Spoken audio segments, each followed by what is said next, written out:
Baahubali cinema next వీక్లో థియేటర్స్లో సందడి చేయబోతోంది. ఇప్పటికే ఈ సినిమా మానియా స్టార్ట్ అయిపోయింది. ఇప్పుడు అందరి కళ్ళు ఈ సినిమా వసూళ్ల మీదే ఉంది.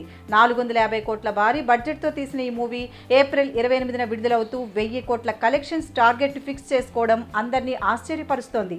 ఈ సినిమా సునామీకి భయపడి వచ్చే వారం బాలీవుడ్, కోలీవుడ్, టాలీవుడ్లతో పాటు మలయాళ, కన్నడ సినిమా రంగానికి సంబంధించిన ఏ సినిమా వచ్చే వారం విడుదల కావడం లేదంటే బాహుబలి 2 గురించి ఇండియన్ ఫిల్మ్ ఇండస్ట్రీ ఎంతగా ఎదురు చూస్తోందో అర్థమవుతోంది.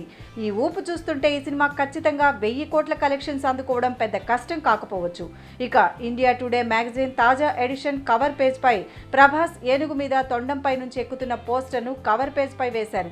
పొలిటికల్ మ్యాగజైన్ అయిన బాహుబలి 2కు ఇలాంటి ప్రాధాన్యత ఇస్తూ ఇలా స్పెషల్ ఇష్యూగా ఇండియా టుడే ప్రత్యేక సంచిక రావడం తెలుగువాడి గొప్పతనాన్ని మరొకసారి చాటుతోంది.